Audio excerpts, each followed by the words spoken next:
Check 1 2 1 2.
Welcome to the Wednesday, July 8th, 2026 Planning Board meeting for the town of Raymond. Planning Board will come to order. It does have a quorum. We'll start with a roll call. Jackie Sawyer. Robert O'Neill. Mike Richmond. Jeremy Wilson. This is a public proceeding, and unless the board specifically votes to go into executive session, you have the right to hear everything that is being said and to look at all the exhibits that are presented. Please notify the chair if you are unable to see or hear. The board works from a published agenda and will be considering tonight's items in the following order. We have an election for chair and vice chair. We have the approval of minutes for June 10th meeting. Under old business, the continuing review of Sebago View LLC. And then for new business, we've got some workshop items that we're going to discuss that came from LD 1829 and LD 2173 training, followed by some staff communications and adjournments. In each instance, the burden is upon the applicant to demonstrate compliance with the provisions of the applicable ordinances or state law. All persons speaking, including representatives of the applicant and members of the public, are asked to stand at the microphone, state their name, address, and affiliation with the application. All persons speaking shall address the chair. Any conversation must be held in abeyance until after the board has formally adjourned. After the board votes on the merits of each application, it will prepare a written notice of decision. Because the notice of decision may substantially affect any appeals rights, and also as a matter of courtesy, the board asks that those attending the meeting with regard to a specific application not leave until the board has completed its discussion. Appeals from adverse decisions must be filed with Superior Court or as otherwise provided by law within 45 days of this board's decision. Right.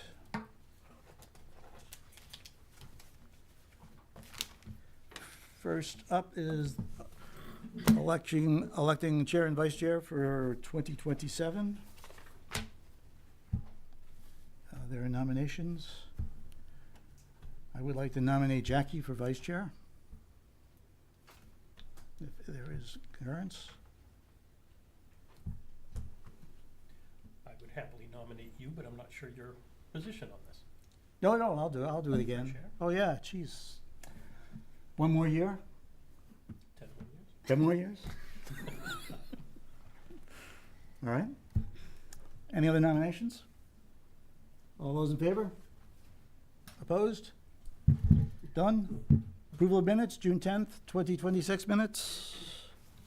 Any changes, deletions, recommendations?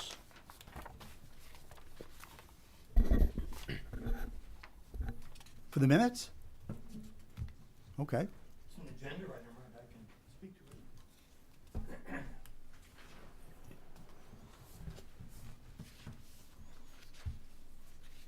Peter Levitt, 2 Levitt Road. So I just respectfully ask, in reviewing the minutes, page 3. I think it's about halfway down the page. Dustin stated ADUs not common where you get ADUs in the structure, usually a small percentage. So I would ask Jeremy, what's in the minutes is that Jeremy stated it was more common a few years ago, but not now. And I guess my question respectfully is, Jeremy, is that what you intended to have recorded? Because what I heard was just the opposite of that from what you said. Look at the tape. It is more common. Oh, yeah, it is opposite. Yeah, What you it's said, yep. opposite, yes. Okay, so I just ask respectfully Yeah. that you vote to amend those minutes. Thank you. Yeah, thank you, exactly, yeah. It's more common now, yes, not then. Thank you. Thanks, Peter. One more comment. Laurie Wallace, 30 Hi, Laurie. Pulpit Rock Road. Hello. Just a question about the minutes regarding the Roma subdivision. I quote from the minutes as they're written. Bob stated, "We have a letter from the Goslins regarding property lines, and he didn't feel this was something to be discussed at the planning board. This correspondence is also part of the record and available on the town's website. Jennifer Danzig stated if those correspondences are public comment, shouldn't they be read into the record? Bob stated it is in the packet and available to the public. However, according to the written minutes, the only approved minutes are those on the video archive. As it says at the bottom of each page of the written minutes, for details, please see video. the official record of the meeting. So the letter submitted to the planning board and in the published packet must be read into the meeting in order to meet the requirement. Thank you.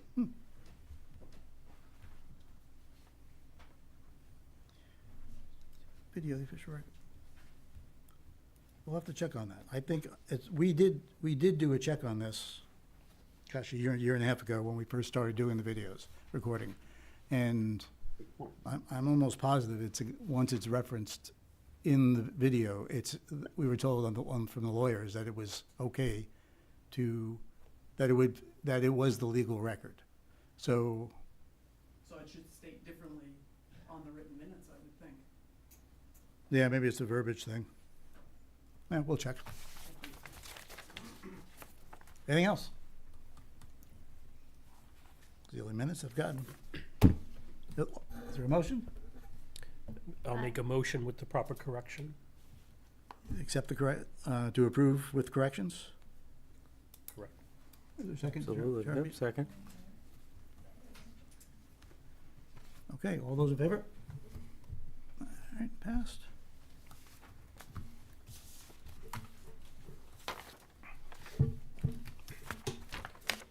Brett, do you have anything to start us off with on Dustin's?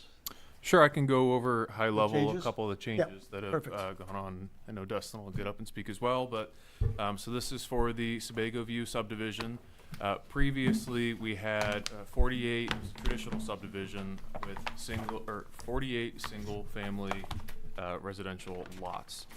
This application before you tonight has changed to an open space cluster subdivision, still with 48 new single-family lots. The lot adjacent to Webb's Mills, lot 49, is also included, so there's 49 single-family total lots. And then the addition of 16 multifamily units that are contained within duplexes that are shown on site closer to the center part there. Looking at the board here in front of the screens. They've also reconfigured their open space. Before they kind of have those overlay easement open space areas, but now they're reserved lots within the subdivision. And then they had also kind of made a small change within that potential future right-of-way looking at the plan, the top right of that, removing that open space from that future right-of-way. Dustin, perhaps you can kind of cover this and walk the board how you reached your net residential density calculations. But this reconfiguration and design will change their stormwater design, which DEP will review during their process. And then their septic design will change as well. And Dustin, perhaps you can kind of talk through that as well. So high level, those are most of the changes. Okay. Sure. Good evening. Good evening, Dustin. Dustin Roma with DM Roma Consulting Engineers, representing Sebago View LLC for this project. When we left the last meeting, we had a little bit of time to be able to go in and really review the subdivision ordinance and as it relates to projects like this. When we kind of began the onset of the design of this project, we hadn't really contemplated doing a clustered subdivision. To us, we've done them in many other towns, and it results in like very large areas of open space set aside in exchange for significantly reduced size lots. And so that's how I always had interpreted and understood cluster subdivisions.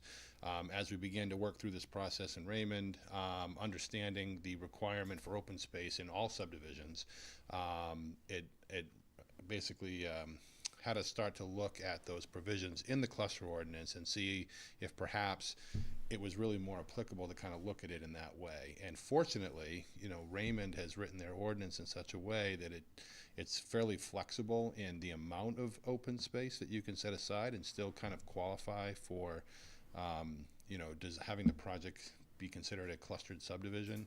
So what we wanted to do is kind of keep the integrity of our original proposal, which is to have lots that have pretty substantial road frontage so that everything is not necessarily really clustered close together as far as when you're driving down the road and seeing a bunch of houses really close. We still wanted to maintain having, 100 to 140 feet of road frontage on each of these lots, which is more like what you'd see in a traditional type subdivision. And what it does is it just allows us to kind of create protection around certain areas of the project by essentially removing some of the the backyards of some of these lots that functions as a a buffer to adjacent properties, and some of these kind of corners of the property and that utility corridor that we were talking about. It allows us to basically take all of that land and put it into open space, which is what I think the board wanted to see. So now everything we have colored in green on that plan has been completely removed from private ownership of each of those lots. So that's land that under the previous layout, pretty much all that land was going to be owned individually by individual lot owners. So we've been able to basically keep most of the basically the road network didn't really change, and what we were able to do is just move a bunch of that land into open space and designate it as such so that it can be owned and physically deeded over to the HOA and be under the control of that organization. So I think that is really what the board was looking for, and I think we're fortunate in that the ordinance was written in a way that we didn't have to completely change what we really wanted to do with this project, which was kind of create that that layout where people actually had some space on these lots. So we made those changes. So those areas in green add up to about 7.7 acres, which is well above the 10% that would be the minimum required. And it really does focus in on those areas that we wanted to maintain as open space anyway. The area that we have colored there in purple is kind of additional kind of bonus open space that we're calling it. It's land that's going to be part of that lot 50 multifamily lot that will be developed with those 16 units of apartment units. But that's essentially common land that would be owned by that or continue to be part of that lot. And we're going to write the homeowners association documents in a way that that area in purple, even though it is going to be privately owned by that lot 50, it'll still function as open space, and it'll really protect that kind of that central core of the site and keep it forested in perpetuity, so that we're not going to so if people decide that they want to utilize kind of more of their land, they're not going to go too far and get into that common area that would be part of that multifamily lot 50. So I just wanted to be clear that that area in purple is not part of the 7.7 acres that would be deeded over to the HOA. It's really additional land above and beyond that just provides that extra open space. The cluster subdivision standards also permits that lot that we're calling lot 49, which is the existing single-family home on Webbs Mills Road. It allows that lot to be a minimum of 1 acre, which basically allows that to be its own standalone lot instead of being merged with lot 2 and having a unit, or the existing dwelling be an accessory dwelling unit to another house on the property. So that was kind of the direction that we were going previously. But again, these cluster subdivision standards afforded us the opportunity to have that property be on its own lot. And it actually fixes a nonconformity, because under the current zoning, that house on the lot it doesn't have sufficient land area under the shoreline zone because it wasn't created as part of a clustered subdivision. So we're actually able, by adding about 11,000 square feet to that lot from the subdivision parcel, we're actually bringing that lot and making it a conforming lot. So fixing a nonconformity, I guess, is just another added bonus. So the multifamily component to this project is something different that we haven't presented to you up until now. So that was something, again, that kind of came about as we were trying to figure out opportunities for open space and how to kind of utilize, the land for this project. We always wanted to kind of incorporate a multi-family type development into this project, but we weren't really sure how to do it up until we kind of walked our way through this clustered ordinance, and then it seemed to kind of present itself as an opportunity to be able to do this. So we're happy that we are able to kind of add that into the development. We think it'll help to create kind of a diverse mix of housing in this project.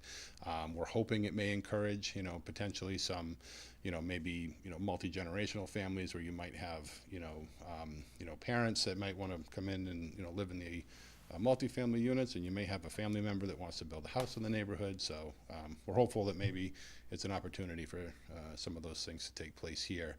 And of course, it's connected into that Raymond Hills Village project, which also has similar uses.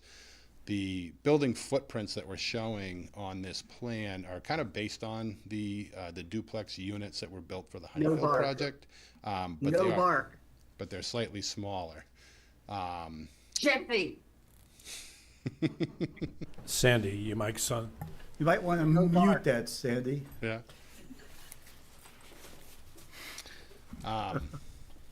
Yeah, so our intent is to build slightly smaller units than what was built at Honey Hill. So we're in the process right now of going through and looking at reviewing some building architectural plans so we can be able to show the board exactly kind of what we're anticipating there. We will be building individual, there'll be shared systems, but we will be designing and building leach field systems to accommodate that those 16 units. So we will be presenting with our final plan application all of those septic system designs, as well as updates to the hydrogeologic analysis for those systems, because they are a little different than these individual single-family home lots, where there's kind of some flexibility as to maybe how, what size leach field, where it's going to go. With this multifamily development, we've prepared kind of a fully designed site plan Hear this meeting. for that. Sandy, your mic is on. Sorry.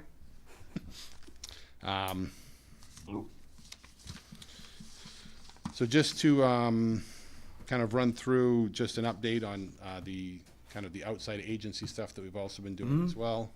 So we've been working closely with the Maine DOT on that that permit for the second driveway entrance. We did receive that permit.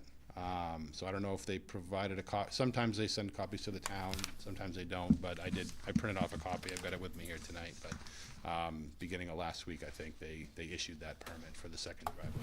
So in that permit, they highlight that they've thoroughly reviewed on-site site distance and drainage, and there's a drainage agreement that they have a sign that just basically documents rights and responsibilities for maintenance of those drainage facilities that are going to discharge out into the public right away.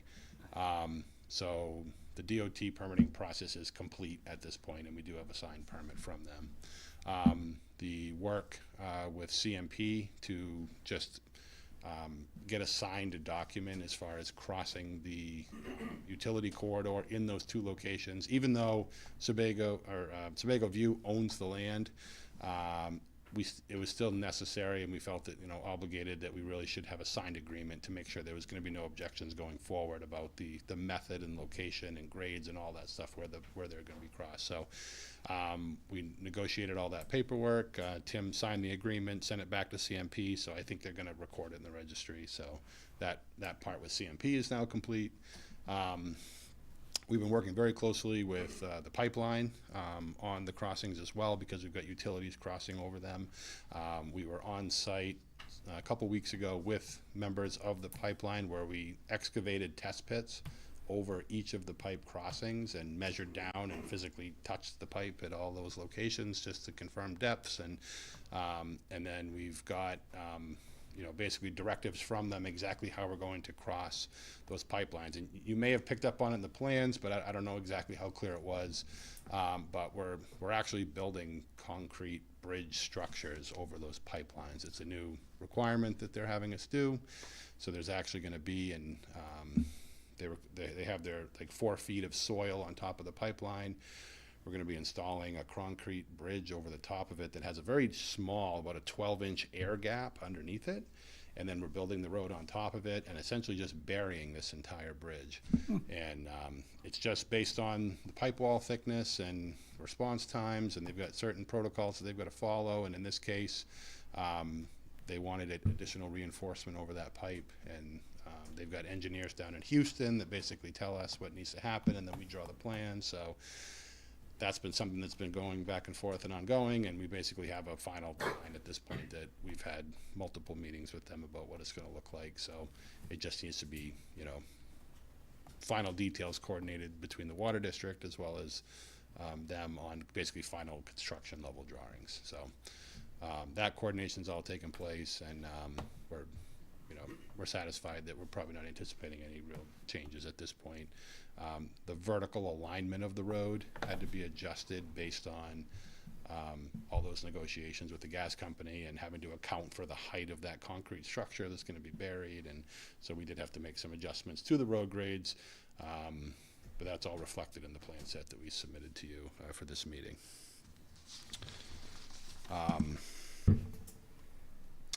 The DEP continues to be a challenge, unfortunately. Just trying to break our way into that organization to be able to get them to pay attention to us. So it's really unfortunate, and I won't get too political on it here, but with all the effort that the state's making and the towns are making to try to, you know, implement and adopt all these policies to try and get some lots and homes to be built, it's extremely frustrating that, you know, it's taking so long at that kind of one level. So that's all I'll say about that, and we're doing our best to just be invited to, you know, in so they can do their review. So not much else we can do other than continuing to make phone calls. So, but on a positive note, the amount of changes that we made from the last meeting till now, I do feel a little bit fortunate that we were not already substantially complete through a DEP review and then having to go in and try to explain to them, you know, a change of this magnitude that, you know, probably have to go back through and redo a lot of their review. So for what it's worth, at least hopefully if we're fortunate here and talking our way through this with this board, if you're satisfied with kind of where we're at, then we'll be able to more confidently kind of, you know, get through that process with DEP. If there is anything that you feel we missed the mark on or we didn't do to your satisfaction, please let us know. You know, we'll happy to talk about it here tonight. But I do appreciate the opportunity. I know before we had come in and made a couple of proposals with kind of what we wanted to do, and I think this is one of those projects where, you know, taking the time to go through and getting the feedback from the board, understanding what you wanted to see for the open space, and then us having that opportunity to go back through. I do think we ended up with a better project for the long term. I do think it was worth, you know, taking that extra month to go back and relook at it, make it better. And I'm pleased with what we're back here tonight to present to you. And then the last piece that I'm hoping we can touch on tonight as well is just, I think we, on the traffic side, we had some discussions last time, but I think it was left a little bit open-ended about what the board's expectations were, and whether there was any additional questions about that. I'm hoping that with the issuance of the DOT permit and just some elaboration that we had here in the application where those HOA documents that we'll produce here at Final Plan will, you know, clearly limit the ADU options to, you know, really an in-law type situation where you've got an attached structure, owner-occupied building, like, you know. So that is the intent. So if there's any concern from the board about ADUs kind of getting out of control and creating more traffic than would be anticipated, would like to hopefully be able to incorporate language into those documents so that we can really keep that under control and not have something that you're look back on and say, oh, we could have done that differently. So with that, I'll conclude my presentation and happy to answer any questions that you may have.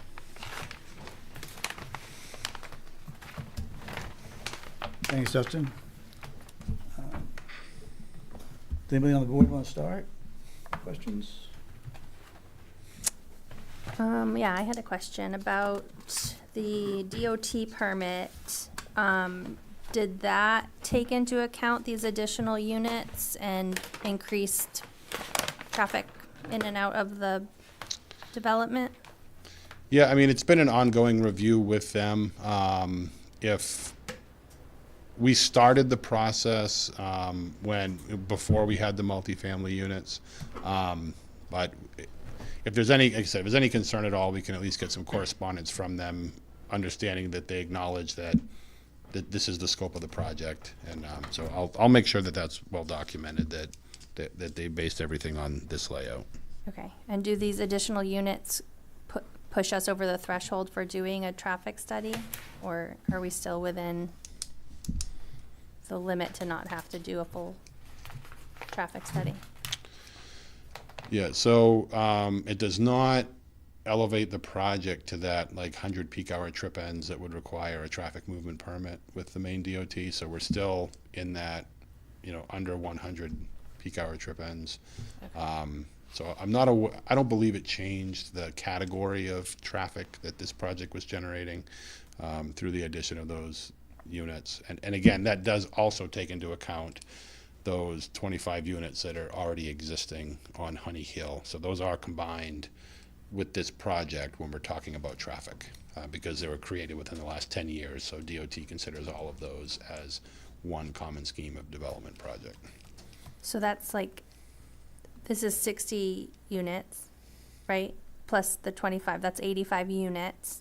It doesn't equal 100 peak traffic? No, because the high, for the residential use, the highest trip generation is a single family home on its own detached lot, which is just about 1 peak hour trip end. It's 0.99.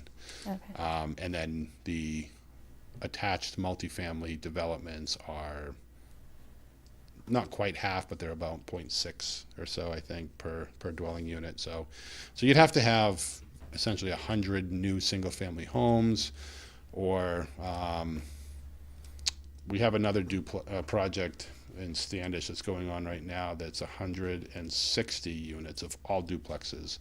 And so that's the far end of it, if it's just all duplexes, and that stays under the 100 peak hour trip ends. So that gives you kind of a range of, if it was all duplexes, you could maybe do up to 160.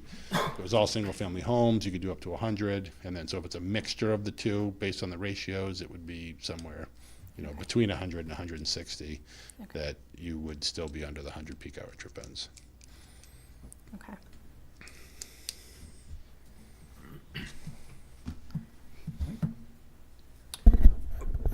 Can I start with just a couple questions for staff? Sure. In general, I know things are probably going to change in the very near future. Can a duplex have an ADU added onto it? Yes. Okay. If this particular HOA agreement or contract, whatever it is, precludes that, right, or doesn't allow that, and that's their decision if they decide to put that in there, is that enforceable from a code officer's perspective? No. Okay. We're running into that in another town, okay? Right. So as a town, I just don't know how to handle that, right? So I'm one of the owners there, pretend I'm there. Well, these are apartments or these are condos? Apartments is, yeah. Okay, so these are apartments. So I guess I don't know how to tighten that up, but I guess you can see where I'm going with this, right? Somebody does the work, the owner, whoever it is, comes in, says, I want to put 2 ADUs on every single one of these things. You can't say no. Probably not. The only stipulation would be, and this was something that came up at that AvCog meeting that hadn't come up in any other 1829, is the minimum lot size, a 20,000 square foot lot, minimum lot size based on 300 gallons per day. So which is basically a 3-bedroom house. Okay. So the minute you go over that, there's a calculation involved. Doesn't mean they can't get a minimum lot size variance.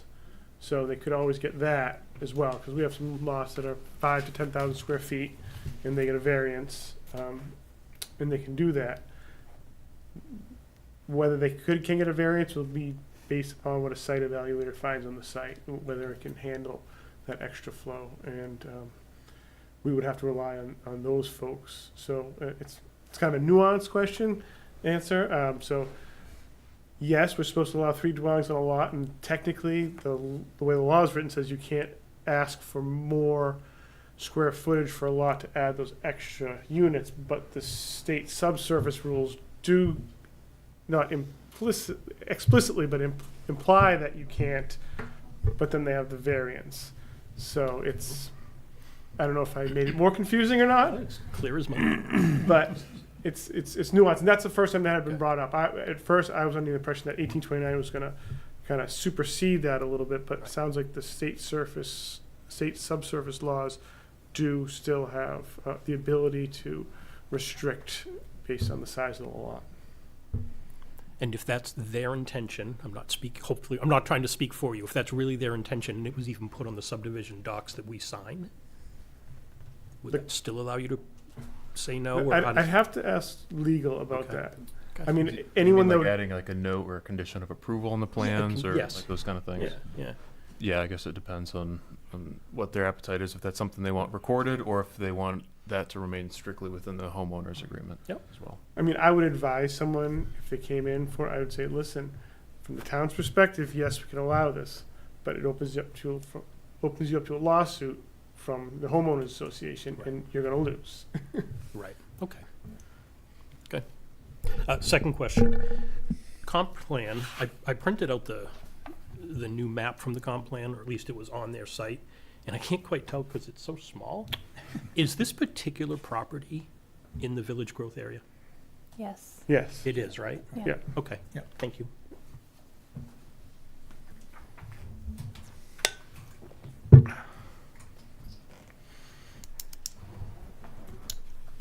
Dustin, the added impervious fits within your studies? And did you do new studies? And did you give us those studies? Yeah, so that was one of the things that we had listed here as the information that basically we're updating. We're going to be sending to DEP. They're going to do their full independent review when we get there of the phosphorus calculations, the flooding calculations. I assume Sebago Technics will also do an updated review where my thinking at this stage in the game is that, we have ample room. Like if, for instance, as we're designing these things, if the ponds need to get 5 feet wider or, a couple feet deeper or whatever. I mean, we have the way that these are located around the corners of the sites. We've got lots of room to do that. We've gone through and designed them. The ponds were all oversized because they're designed for phosphorus treatment. So you basically back calculate your treatment factors based on how big the ponds are. So, and basically DEP reviews that. It's all kind of negotiated with them. And in the end, they basically say either you've met your phosphorus budget and you're good to go, or they review it and they say, well, we're going to knock it down a little bit for whatever reason they come up with. And then either you tweak the design a little bit. Sometimes you have to pay a mitigation fee. It's different project to project. So it's really a process that we have to go through with DEP. And what our intent was is that once we're done that piece, whatever little tweaks that we've got to the stormwater design system, we would just present that plan to you saying that it's been reviewed by DEP, knowing that then, it would go through the third-party review at final plan stage just to ensure as extra set of eyes on it after DEP is done with their review. Okay. And I put you on the spot here, Brett, or maybe Jason too. We've gone from a major subdivision to a cluster subdivision with an increased number of lots. Does that constitute a significant change in the application? In your experience? I think yes, but I mean, we haven't necessarily issued preliminary approval yet either. So we're still at that initial stage, I think, where I don't think procedure-wise it changes a ton. The only procedural-wise it changes that if we do decide that it's a significant change, we'd have to have another public hearing on the revised plan. Before preliminary, yeah. Yep. Well, we could do it after preliminary, but we would still need, if the board would decide it's a significant change, we would just add that back. What do you think, Jason?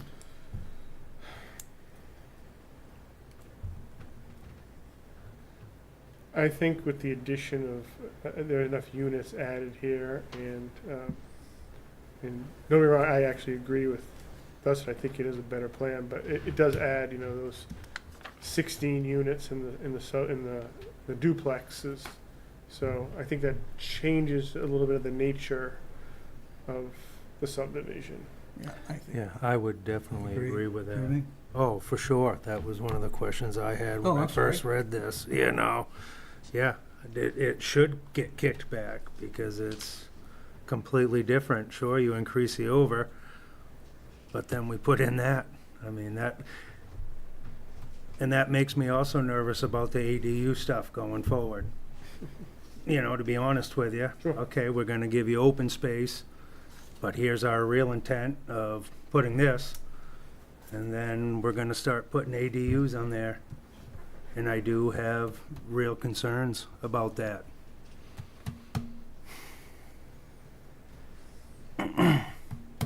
Jackie, you have any thoughts? Well, yeah, I mean, initially, when I saw this, it kind of felt like, and this is not like against any ordinance or anything, but it kind of felt like this was kind of like a stick it to 'em sort of a move to like, I we're going to agree. ask you to I agree, put open space in there, but here's what we're going to do, 100%. you know. I think the town already has concerns about the number of dwelling units that are in this, and like, yes, our zoning and laws and everything say that this is well and good, and it could be even more dense than what you've got it in, but I want to make sure that this is also something that the town can palate and that, you know, we can support, because you guys do good work, and I like the road that connects the two sides of it. And I actually don't mind that you have a mixture of types of buildings in the development. But the increased number is not really something that I'm in favor of. I guess I don't mind if they were, you know, in place of a couple of the single-family homes, but it feels like, kind of feels like you're trying to shove it down our throats a little bit. That's just my opinion. You have something to say? Well, a couple things, I guess, sure. Go ahead. I don't want to cut you off. No, go. So I guess I feel a little differently. I'm actually a fan of this new layout with the open space in the middle. I think that's a good intent of open space to me, right? It's a good use. It's there for everybody to use. I'm a big fan of having it around the perimeter. Everybody could use it. It could be a walking trail, and it's a permanent built-in buffer between whatever happens on the other side of that line someday. So big fan of both of those. Like you said, I'm actually a big fan of having somewhat of a mixed use. It's not mixed use like, you know, commercial and residential, but having different families in there and different flavors, right? Again, this is in a village growth area, right? If this were being proposed to me somewhere different, I'd have a very different feeling about it. I'm actually a fan of the additional residences in this area. I think it supports the comp plan's growth area initiative, right? They specifically called out certain areas to promote growth, and this is one of them. Couple that with the recent training we all just went to, you know, these mandates that are coming down, we need to provide more housing, right? So unless the town has something where there's a plan to remove this from the growth area, we're going to have to allow it, right? So I just think it's the right place for it in town if we're gonna have it. Per the village growth area standards, I know you mentioned a little bit on this, Dustin, but, you know, there's an opportunity here. This ordinance should require, our new ordinances, which we'll be discussing right after this, should require that any new development in this area continues the traditional village look and feel for buildings and incorporates sidewalks and landscaping. So to me, if that's the route you're going, this supports where this comprehensive plan was asking us to go, right? So I may be a little bit different on it, but I actually support this.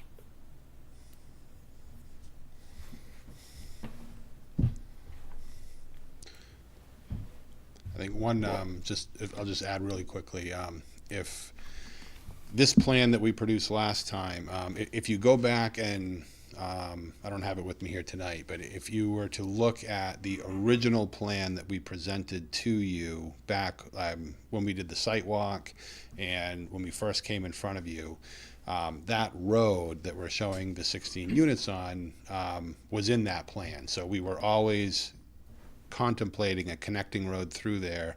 Just, again, I'm just rattling off a memory, but we originally had a road that kind of, went off to the north and went to that corner as a right of way, and then it and it basically paralleled the pipeline, looped back around, and then so it was similar to this layout, except it was much less appealing. It was very grid oriented, just kind of a big roundabout loop with kind of roads going off in different directions for future connectivity.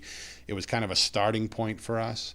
And this layout that we have now basically just brings back that road that we had originally presented on that sketch plan. We had removed it because, again, as we went through and did our kind of detailed designs, laid out these lots, it just became apparent that we were going to be just having redundant infrastructure that wasn't going to be providing any frontage or access to roads. It would have provided a nice pedestrian connectivity piece. So it was, we had made the decision to eliminate that road mostly, to try and save some costs and not just build out more looped infrastructure that doesn't provide access to roads. When we were able to go back to the drawing board, we could basically just ended back up where we started in that original plan, except that we just have a little bit more density than we had before.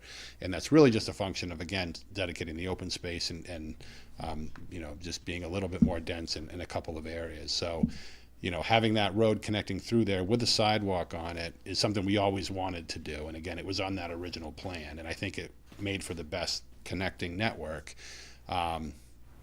And we're glad that we're able to kind of put it back on there. So, and again, I do apologize that it kind of feels like that, we started there and then we kind of went to this other plan and now we're back where we started again with kind of that similar network again. So, but unfortunately, that's just kind of how these plans evolve sometimes as we go through the iterations.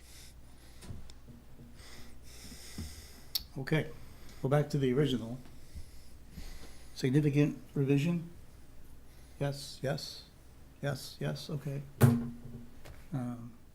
We probably need to take a vote on that. So all those in favor that feel that the submitted cluster division is a significant revision to last month's revision,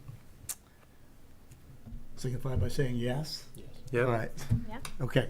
So the only thing that does is that we're gonna have to have another public hearing for the project, which will get scheduled next time for the board. So that's one.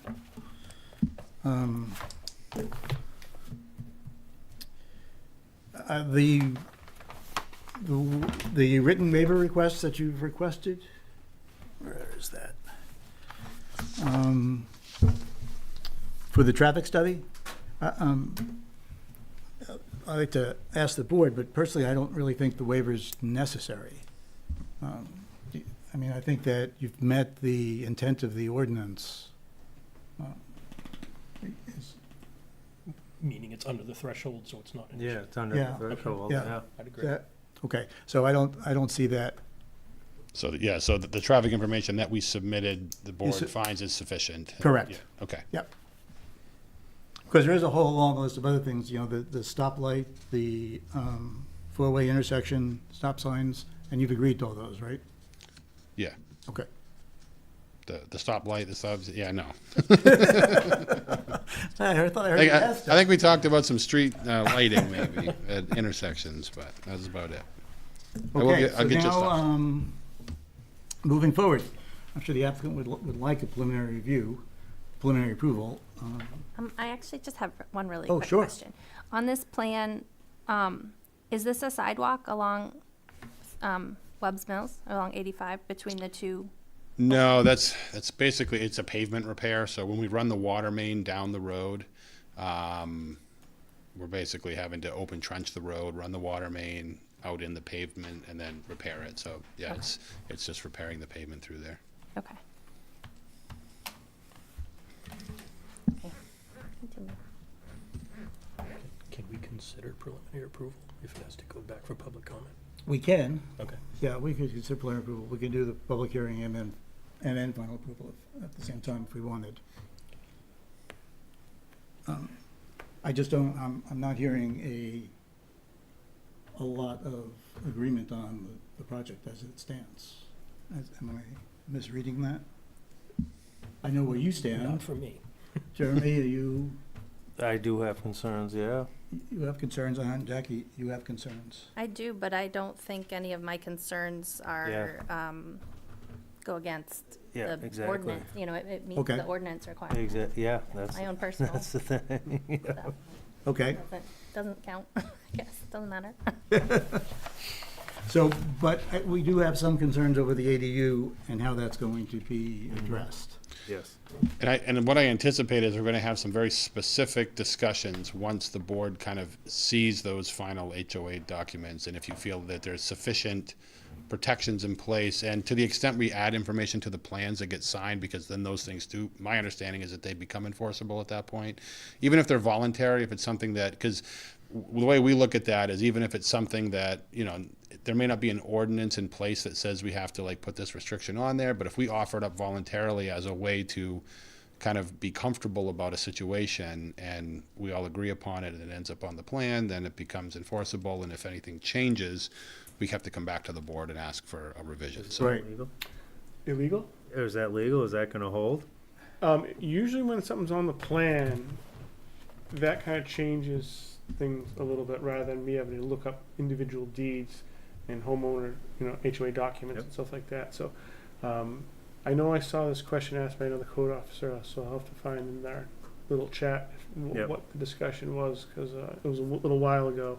And it's something I can certainly run by, I can even reach out to our new free legal services at MMA and see if they could, because they're dealing with a lot of other Yeah, towns too, so right. they may actually have a better feel on that than our, Well, yeah, and it did seem at that training, it was a little bit of a gray area. She didn't really wanna answer that. right, Refer to right. legal. Yep, exactly. So, I'll reach out.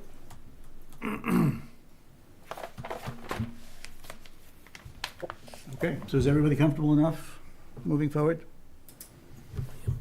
Okay. Mr. Chairman from the fire department. Yeah, go ahead, Wayne.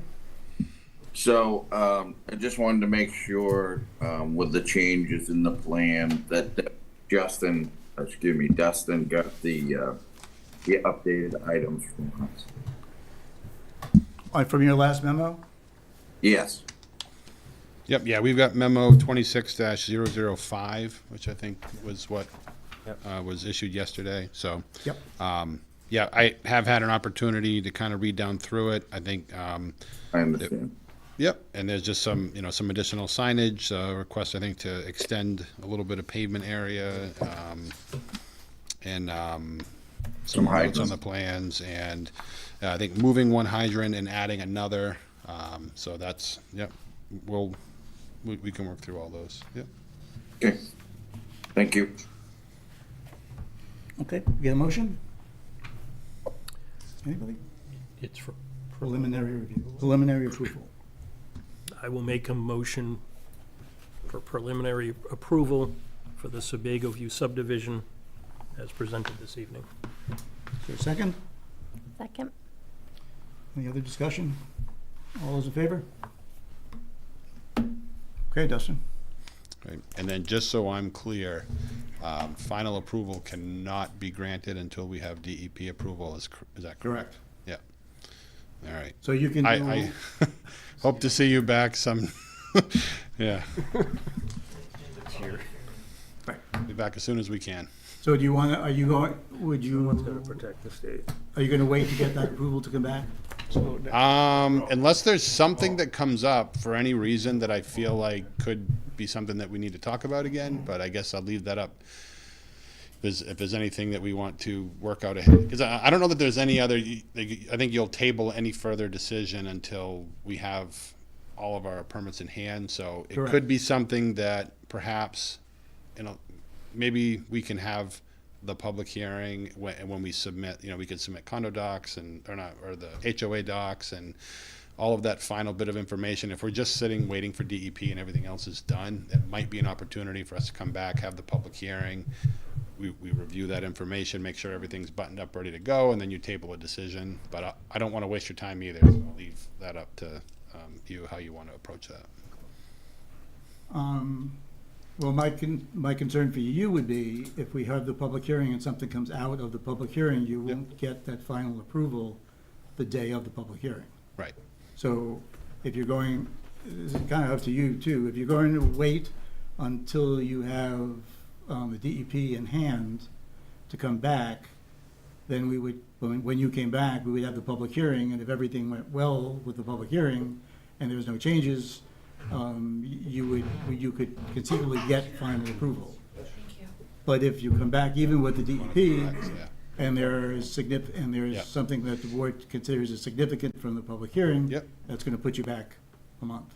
Sure. Okay. Yep. Yeah. So So whatever you want yeah. to do. So I think there will be an opportunity here, and we'll kind of know when we get there that we're ready to come back and really have that public hearing. Yep. We'll coordinate with Sandy plenty ahead of time so we can get public notices out and all Right. that stuff. And so we'll kind of look ahead a little bit and decide kind of when we think we'll be ready for that point, and we'll come. Perfect. With the understanding that we'll be tabled, but it'll at least have that discussion and get it all out there. Okey doke. All right. Thank you. Thank you. You're welcome.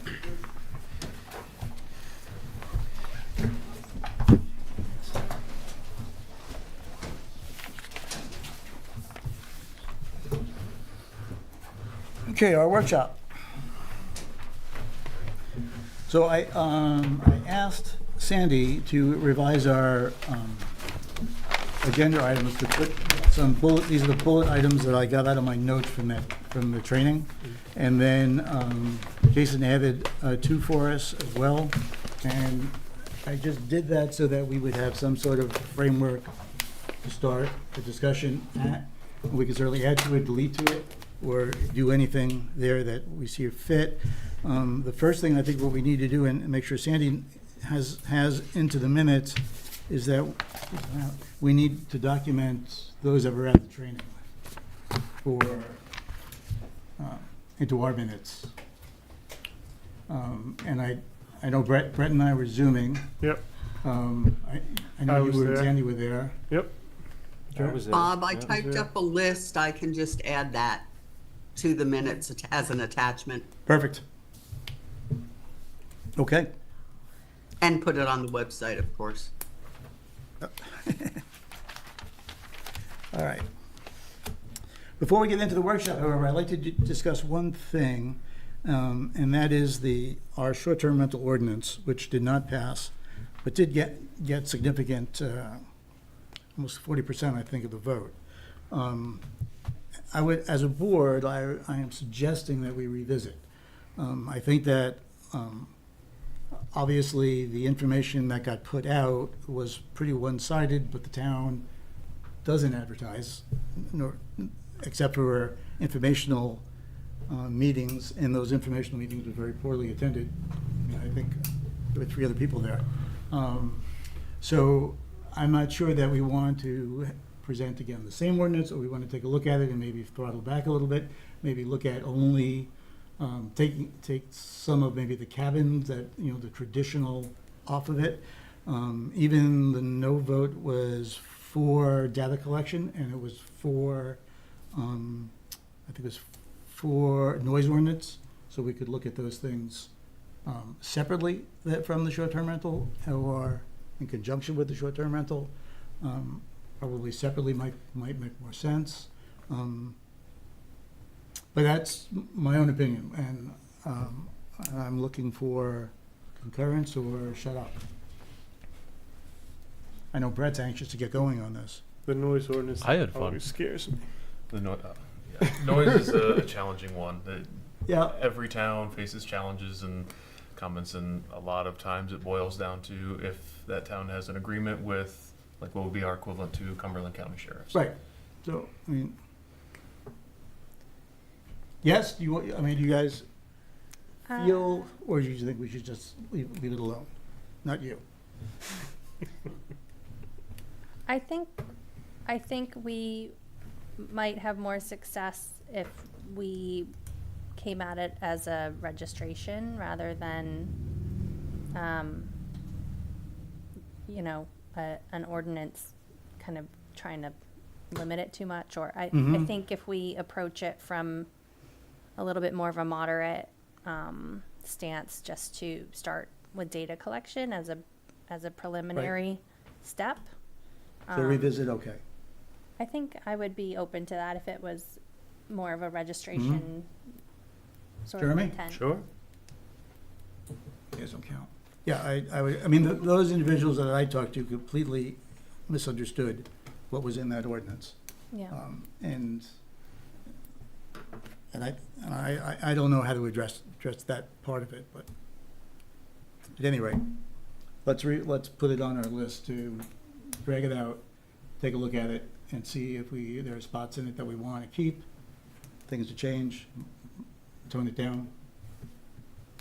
So it'd be more of a heavier focus on potentially just based on discussions, but more on just requiring the registration up front and then looking at maybe removing some of the enforceability pieces. I think that was where I know some of the public comments seem to get tripped up with it being too complex or Yep. not doing enough. And I think that's kind of where potentially some of those votes against it were. Right, because Also there challenging. wasn't enough, it wasn't being stringent enough. Yeah, And- potentially. Yeah. Right, So, so, okay. and maybe, I would say 90% of the comments, maybe that's an overestimate, were pretty much coming from waterfront communities. Weren't coming from new waterfront communities almost, not from what you could think of as the main camp community. But the way, I think that got mixed up in the ordinance as to what we were trying to do. Yeah, I mean, there's been, legislation passed to reduce large corporations from purchasing Right. these single-family homes. Yep. So there is some limitation there that's naturally gonna, your worst nightmare of what could happen in the waterfront is not gonna happen. Right. So, I still think it achieves the goal of the comp plan too, of just wanting to collect that data firsthand. Yeah. So I think there's a pretty good argument behind it as well. Okay. All right. Done. So final draft of that ordinance next meeting? Sure. Well, I think we'll approach it with taking a look at what, I don't even need to write anything. We'll just Yeah, we take, can just send out the final draft of what the select board probably had before them. Does that yes, sound okay? And then and then we'll work from there. I'll bring my We'll red delete pen. and change. Strike out all Yep. kinds of stuff. Right. Okay. Obviously, we're not gonna solve all these things tonight, or even, approach. Mr. Chair, before we start, so I'm in the process, I'm almost ready to submit for the grant to help offset some of the costs with this. One of the things they want to know is our timeline. So I think we may want to just think about when we want to have a final, with all these ordinances, when we're going to have a final draft of these so we can send off to legal, because it has to go to legal. Anything in the shoreline zone will have to go to DEP, and then it'll also have to go to the MOCA to review all that.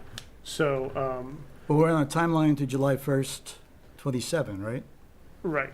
So I think we usually have to get warrant articles in April. Yeah, well, that's my next, I hope one of the things on the list is that, how do we do that?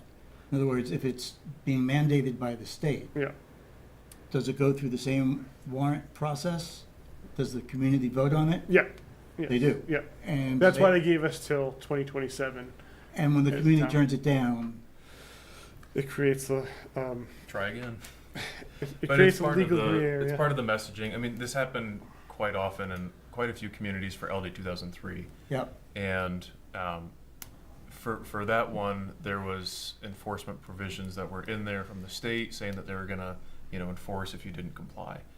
they didn't quite have the staffing capacity to actually go out and enforce these kind of things. So I think it's about how we frame these conversations, how we, communicate this to public and educate them that, this isn't something that just Raymond is taking on. This is something that's coming down from the state that we're required to adopt. So I'm pretty confident. I think, we're pretty good at these meetings about talking about these changes intelligently and communicating that. So Yeah, we are, but it doesn't reach a very large audience. I think it's pretty well attended tonight. All right, so back to your question, why do we should put it on the same timeline as all our ordinance?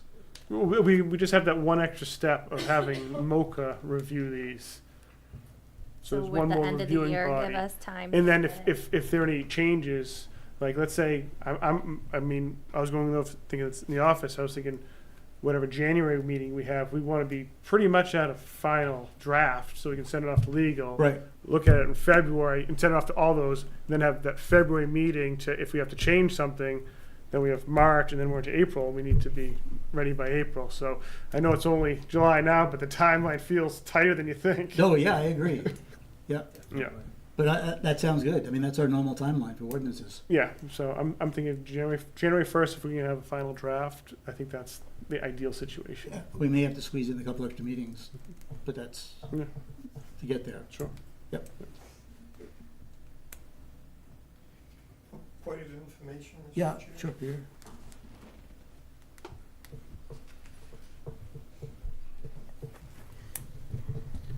Peter Levitt, 2 Levitt Road. I just believe it's in the purview of the board to vote whether or not they would allow any public comment after the workshop. Thanks.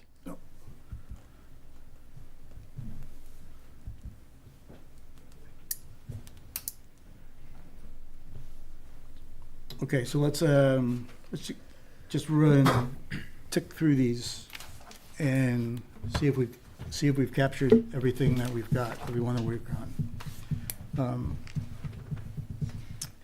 Number one, lot sizes relate to ADUs in conjunction with state subsurface disposal rules.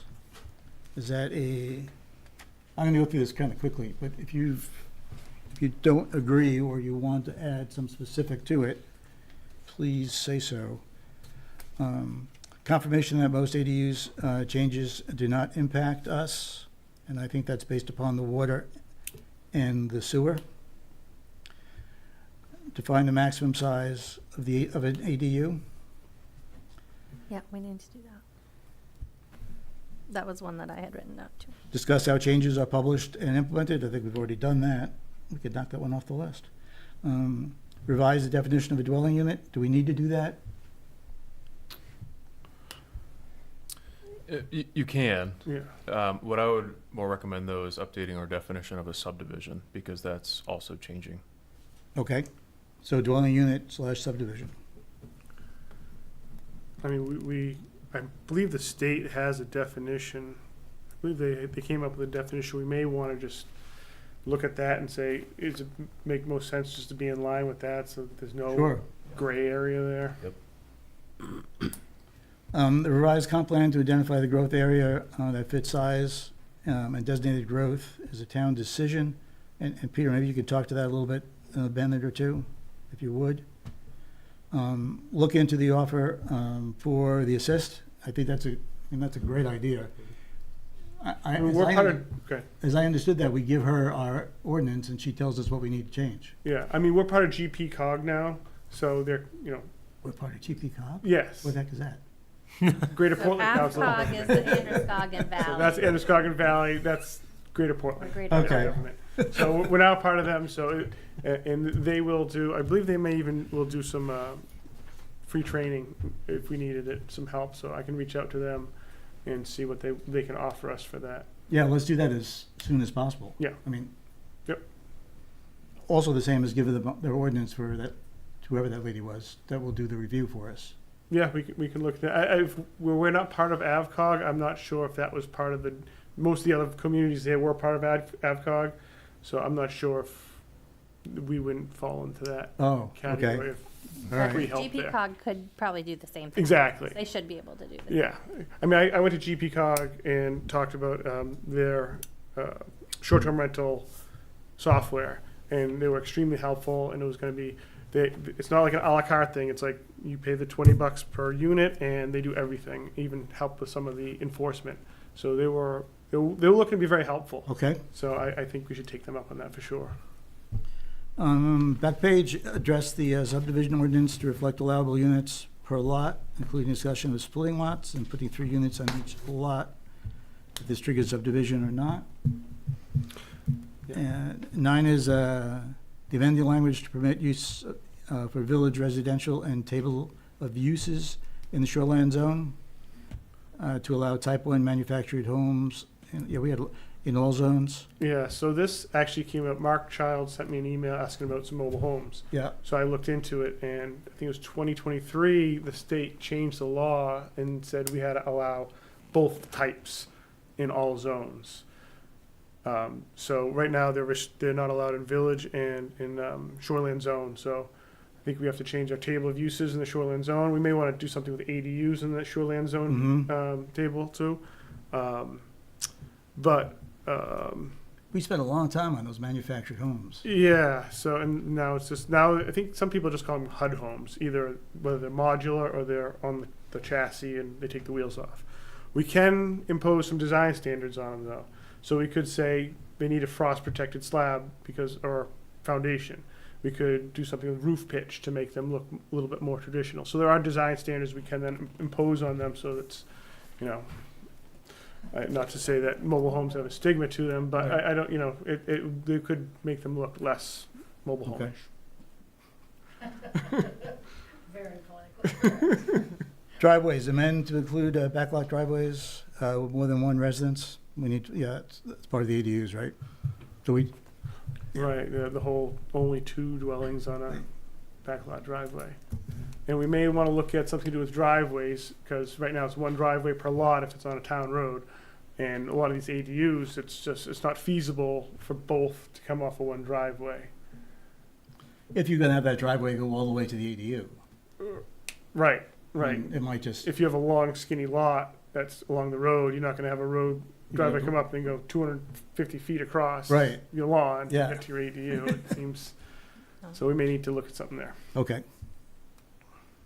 Which I think plays into that ADU discussion too, number 3. You know, not only the size of the ADU, are they attached? Are they a certain percentage of the structure? Yeah. I think there's a lot And there. we'll have to double check. I can't remember anything saying that we couldn't restrict the size, but I just want to make sure, because I just know I've been talking to someone in Cumberland who's doing an ADU, and they used to restrict it to like 25 or 30% of the primary structure's square footage. Now there's no size limit to the ADUs there. And, you know, these are 5,000 square foot lots where they can put 4 on it. Yeah. There always has been in many towns I work in. I don't know if this new mandate for 1473 will make us change that, so.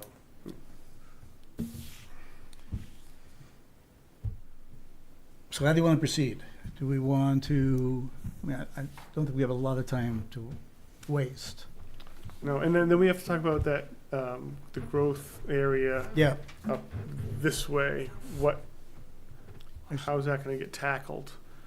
I don't know if we have to have a special meeting, we're gonna ask special Peter. town meeting beforehand to change that, so that we know what the growth zone's gonna be, because we have to change the zoning map too. Right. Or whether we can do that concurrently at one time, which seems like it's risky, because you'd be voting on 2 things, one dependent on the other. Peter, can you address how do we change the comp plan? Sure.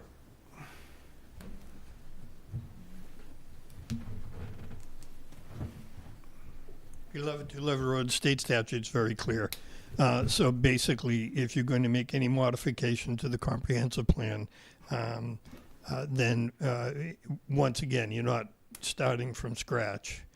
But for the first step would be that either the select board or the planning board, or at the select board's pleasure, will direct the planning board to put together the modifications to the current comprehensive plan.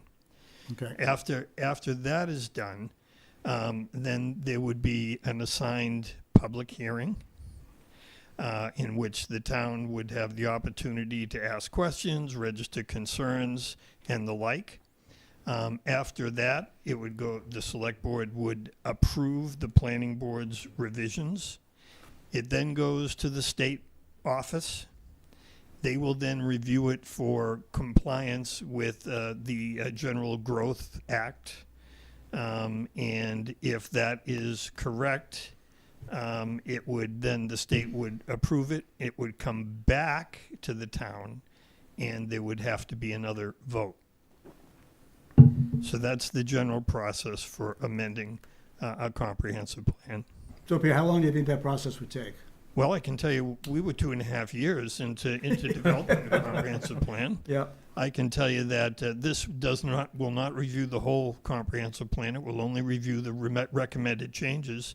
In 2024, Wyndham actually changed their 2016 comprehensive plan specific to growth areas. And they managed to get that done, I believe, within 12 to 14 months. 12 to 14 months. Yeah, so that was the general time frame for them. I guess I would just put in my 2 cents worth that as far as changing the growth ordinances in the town, the state is very clear that when you submit that request to them, you have to have pretty strong evidence as to why you're doing it. And I don't believe the state is going to accept the fact that, well, we don't like LD 1829. That's not going to fly. Yeah, but the size of the growth area can be determined by the town. The size of the area can be, in my understanding, and this is just my understanding based on attending select board meetings and listening to the discussions. What came across as the discussion tonight was potentially the growth area in the off of Route 85 in discussing this new development. Mm-hmm. My understanding is that the primary discussion is the growth area designated in East Raymond Village, which we are currently standing in. Right. So that was the area that I've heard that they are most concerned about. But once again, it really all depends on what planning and or selectmen decide needs to be modified. Thank you, Peter. Yeah. Can I just ask a quick follow-up question? Forgive me, Peter, when you said that they're most concerned about this area, you mean in a positive way or a negative way? I believe what I've heard, at least from one selectman, who has a background in code enforcement, would say that his concern is that given 1829, the size of the lots, even given the fact that this growth area in East Raymond Village designation is not served by sewer or public water at the moment, that his concern was that it extends too far down into basically where the lake is. Okay. So basically the designated, and this is the other thing, when Wyndham went through its justification for changing the growth areas in their comp plan, one of their main contentions, which the state accepted, was the fact that the growth areas were poorly defined in the comp plan. If you review the 2025 comp plan, the East Raymond Village area is very, very clearly defined. It's basically from Egypt Road down to River Road, just before the public beach. And that is very clearly defined. So it's going to be a case for the planning board or the select board to make that case that they certainly aren't going to be able to make the case that they made in Wyndham, that it's not clearly defined. It is very clearly defined. I guess the other argument was the Wyndham comp plan that was changed in 2024, modified the growth plans. That document was voted in by the citizens of the town of Wyndham in 2016. This comprehensive plan was voted in by the citizens of the town of Raymond in 2025. So once again, the task of the planning, the selectmen, is to make the case to the state that this is not being done because of LD 1829 or LD 2003, that there's another solid reason why we've done that. Primarily that land uses in the intermittent year have changed. That's my understanding.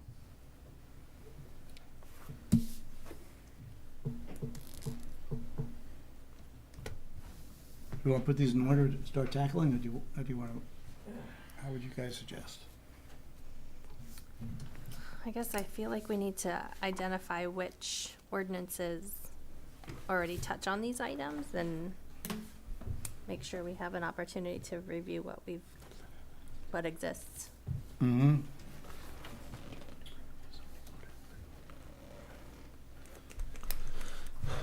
One of the things that I would offer that I have done and our firm is capable of doing is what's called a zoning audit.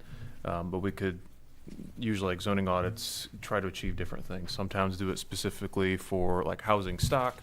What we're currently working on with a few other towns is housing policy for these upcoming changes. And so what that audit does is essentially identifies where in which several ordinances, land use subdivision, are conflicting with the state requirements, and then so kind of call out where that specific ordinance section is, what the state's language is, and then recommended action. So it wouldn't necessarily propose specific language, but it would identify where we need to actually start within these documents, because there's a lot of overlap between our ordinances. Mm-hmm.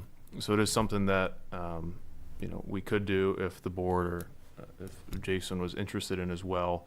I know, Jason, you talked about that grant as well to cover some of those costs, so I think that's something that would be well eligible to be covered by that as well. But also something we could get from one of those acronyms you mentioned. Possibly. So why don't we do that as a first step? Yeah. Let's see if we can get that. And if we get that, then to the next meeting, we can show up with the ordinances that need revisions based upon our 10 items. And we could do the low-hanging fruit, like changing definitions, whatever. We could we could knock out next meeting. Yep, that one, the second ADU, we know we have to allow the second ADU. Yep. We can knock that out. I actually have a few of them that I've come up with. Apparently, and I'm not sure, this is something that admittedly Claude picked up AI. 306.10, it seems to pick up an owner-occupied requirement in our ordinances, so we'd have to get rid of something like that. Yep. We may just want to put an exemption in the planning board review for site plan review that can't review anything with 4 or less. Yeah, so it's 4 or less units, but it's mostly for building. It's not something that we are going to encounter a lot, but we could encounter it more now that they're making, allowing these. Although we only do 3 per lot, so I'm not sure where or how someone would get 4 on a lot. But so now that I think that through, we may not have to deal with that one There was the height allowances as well for affordable for housing. affordable housing. Right, so affordable housing allowed 14 feet, a 3rd floor. Child care facilities is another large one. Oh, yeah. So there's probably a dozen ordinances at least. Okay. So. Is that doable by the next meeting? Yeah, I think I can probably come up with a pretty comprehensive list Of the all ordinance? on my own, and then I can reach out to GP-COG and see what they are offering for services. Okay. In the meantime, we'll wait on the grant, and if we need red services, we can funnel some of that grant money. So Brett can buy a new car. Well, it's good that grant money can be used for, because you're all volunteers, and I reached out to Hillary, who did the training. I asked if your time could be considered volunteer time, so we do count that, and we get reimbursed for that. And even if we don't use the full 10,000, as long as we're using it towards kind of housing-related ordinance work and stuff like that, Mhm. we're allowed to use it. They're not going to ask for any extra money back. And we could get someone like, I thought, we could have someone, like a real good site evaluator, engineer, we could hire them to come for a meeting and kind of explain the subsurface rules and how they affect, how the minimum lot size rule works. I have someone in mind. I think they would be really good. I don't even know. They might not even charge us that much or anything. He's a good guy. All right. But that's a great idea, That- because a that- lot of this that hinges is. on that. It all Yeah. hinges on that, right? Yeah, we need to be educated on that. Mhm.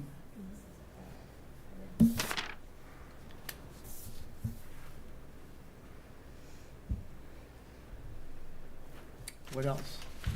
Everybody happy? We got a plan going forward? You do, So I'll get a list of ordinances that are affected, and then I think we'll just we can just look at all the ordinances and start striking stuff out next time, and kind of figuring how to comply. okay. To the selectmen on the growth area, I guess we as the board should request them to tell us what they want to do. I think that makes sense. So is that okay with everybody? So we'll send, want Sandy to do it, you to do it? I can just go to the town manager and have him reach out. Okay. If you're okay with that, or I could go do it too if you want me to do it. Sure, we like seeing you in the office. Yeah, I know. I'll go do it. Okay. All right. Yeah, sure. It wouldn't be a meeting without you. Well, I didn't know, it didn't say public comment. Well, we weren't planning on it, but you Being know. respectful. Jennifer Danzig, 38 Pulpit Rock Road. So what I would just sort of say is the planning board is going to ask the select board about what they want to do with respect to the growth area. I would also light a fire under their ass to get the comprehensive plan implementation committee going, because this is right in that wheelhouse with, you know, the work that Peter did on the comprehensive plan, and then the implementation committee is supposed to be helping the planning board implement it and make sure that the ordinances are in line with that, so that you would have, and then again, if you need more volunteer hours to get that grant money, then now you have those volunteers through the comprehensive plan implementation committee, and they keep talking about it and tabling in it. So maybe you want to push upward and say, get that going, guys. See what I can do. Thanks. Any staff communications? Don't There's one submission for a minor subdivision for next month. So, outside And of that, have you already looked at it? I can't look at it because it's a Sebago Technics project. Ah, okay. It's So just, Will? it's a single lot that they've come in a few times to split it, and like a lot of people, they plunked their house right in the center of the lot. Right. So now they got to do a tricky like private road to get around, and I'm not sure if they're splitting two lots off and selling the house, so they have to go to subdivision because they're creating the three lots. I'm not sure which route triggered that just came in, so I haven't even looked at it. There's also a couple waivers as well, so that'll require board approval. So are we getting Will involved, I take it? Yes, I've already been in touch with Will. Thanks, Andy. You're welcome. Mr. Chair, am I allowed? Yeah, sure, Peter. I thought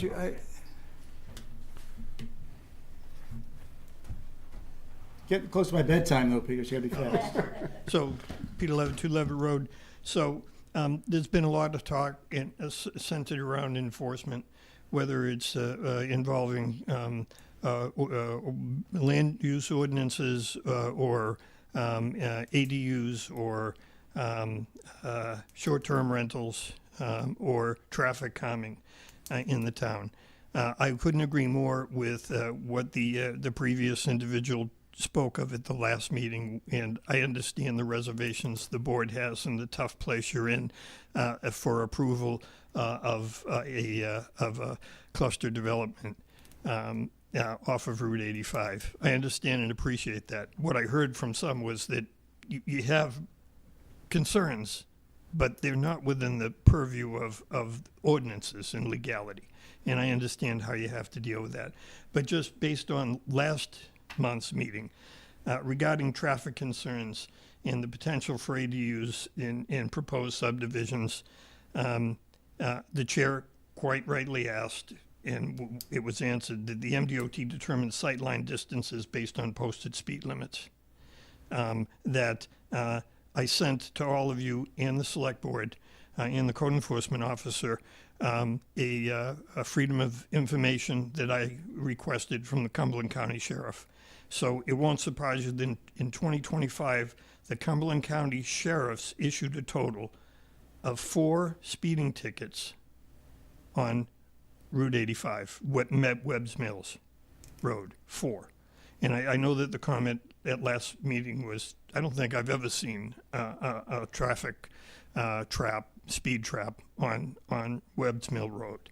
And I will tell you that there were 4. And my guess is that most of those were issued between Egypt Road and the town hall. So that's the safest 1/10 of a mile in the town. Well, that's because they're always sitting right outside the. Is that? Yeah. I've noticed that as well, Bob. So anyway, not to be facetious, but the bottom line is we have no speeding enforcement in the town of Raymond. The total that were issued were 20 in the entire town For the year? in 85 in 2025. 20 total. The whole year. Total, which to me says that there's no real speeding enforcement in the town at all. So I mentioned this at the last select board meeting. What I had heard was a couple of selectmen wringing their hands and saying, "Oh yeah, we know it's terrible. People are passing us over a double line, school buses and all that other stuff," and they're wringing their hands. And what they say is, "But what can we do?" And what I'm telling you is that in the comprehensive plan, under Project Zero, if you read that document that's referred to in the comprehensive plan, there are many things that can be done. We just have not had the appetite from the leadership in this town to do anything about it. Can we stop a legal subdivision from going in on Route 85? No, we really can't do that. But Maine data for 2025 indicated that 9% of all building permits were issued in 2025 for ADUs. 9% of all building permits. Be interesting to know how many have been submitted in the town of Raymond. But what I will tell you is that with LD 1829 coming online, that's not going to decrease. That's going to increase. While the planning board deals with real-time issues, and believe me, I appreciate that that's what your charge is, the comprehensive plan deals with 10 to 15 years down the future. So without safeguards, without enforcement, without something done to limit the amount of speeding and traffic violations in the town, if that doesn't get started now, it's not going to have an impact on where these roads are going to be in 10 years. So that's what I hear the board saying in their comments. I understand you're handcuffed as to what you can do. Believe me, I learned for many years on the Zoning Board of Appeals that you're really limited as to what you can do. Mm-hmm. It's what's in the ordinances, and that's it. I think that is well appreciated by a number of people I talk to. What I just say in closing, I guess, is that we need to do something in the way of enforcement. One of the suggestions is that if we're not getting the representation that we need, as I'm sure many towns are in the same boat as us, that are getting the mandated coverage by Cumberland County, which I understand is we pay for it through our county taxes, and we get it because it's statute. If your town doesn't have a police force, then Cumberland County is obligated. But there is absolutely nothing that's in that obligation that says how much coverage you get, when you get it, where you get it. It's based on their ability. So if we have a couple of citizens that are killed fatally on Egypt Road, of which, by the way, there was one speeding violation in 2025 issued on Egypt Road. Peter, we all agree with you, but this is not a planning board issue. I understand. That's why I'm saying basically I'm hopeful that maybe more than one selectman is watching this or watches this. And I guess I'll close by saying this. And it doesn't reflect the current select board. But I can tell you that in the 2.5 years that the comprehensive plan was in existence, we had sporadic attendance initially from selectmen, very few. And towards the end, we had none. So I just close with saying that. Thank you. We need a motion. Motion to adjourn? Is there a second? All those in favor? Done.